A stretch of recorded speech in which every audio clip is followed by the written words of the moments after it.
Régine, bonjour. Bonjour. Un grand merci d'avoir accepté l'invitation de la Fringale culturelle. C'est un plaisir de vous rencontrer. C'est notre toute première fois. Il était temps qu'on se rencontre. Ben oui, il était temps.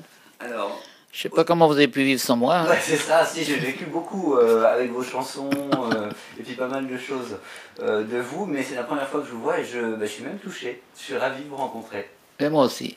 Alors, la première question, c'est qu'il y a pas mal d'actualités. Il y a un CD, un coffret qui sort le 30 octobre, un livre en librairie le 5 novembre, une tournée dont on va parler, beaucoup de choses. Qu'est-ce qui vous motive encore aujourd'hui à être sur tous les fronts? Écoutez, j'ai toujours été motivé. Je ne fais les choses que quand je suis motivé. Il n'y a pas de forcing. Il n'y a pas je suis obligé. Non, non, je suis obligé à rien. Je suis obligé que par moi-même, dans le sens que j'ai des désirs, des envies, et je fais tout pour les faire. Alors, Et elles se réalisent au moment où j'ai envie. et donc là, c'est le moment. Et c'est le moment. Alors là, on va parler, pour commencer, des 50 plus belles chansons de Régine, votre coffret. Comment vous avez travaillé ce CD? Écoutez, ces 50 titres ont été choisis parce que ce coffret est un hommage à mes auteurs, paroliers, musiciens et orchestrateurs, qu'on oublie toujours. Or, un orchestrateur est l'homme qui finit les chansons, qui trouve les gimmicks, et les gimmicks sont souvent ce qui fait retenir la chanson. Donc il ne faut pas les négliger. J'en ai eu 3, les plus importants. De temps en temps, il y en avait un autre, mais enfin, c'était rare. C'était Goraguer, l'un des plus grands, Jean-Claude Petit et Vanier. Voilà, parce que Vanier était celui de Gainsbourg. C'est un personnage assez excentrique et diabolique. Et on a fait des choses assez marrantes ensemble. Mais Goraguer était mon orchestrateur préféré. Le livre qui sort là très prochainement en librairie à partir du 5 novembre. Régine, quand vous avez travaillé ce livre, aujourd'hui il est prêt à sortir en librairie. Quelle émotion vous avez ressentie quand vous l'avez vu? Chaque photo évoque quelque chose qui soit drôle, soit simplement des rencontres. Des rencontres, il y en a eu beaucoup, parce que j'avais des endroits stratégiques où tout le monde venait.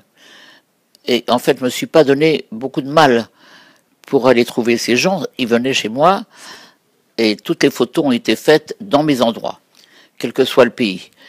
Et les émotions, c'est quand on est avec les gens, ce qui représente pour moi, parce que moi j'étais une gosse qui allait énormément au cinéma, les comédies musicales, surtout américaines.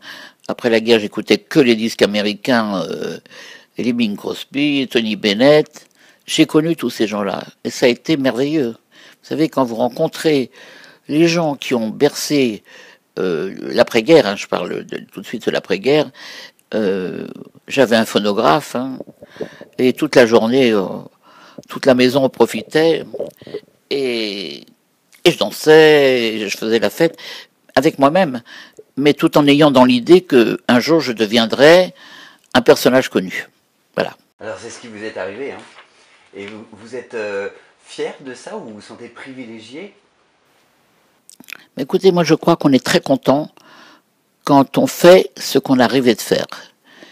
Vous savez, il n'y a rien de plus formidable que de faire le métier qu'on a envie de faire et de réaliser des rêves qui paraissent fous aux gens quand vous...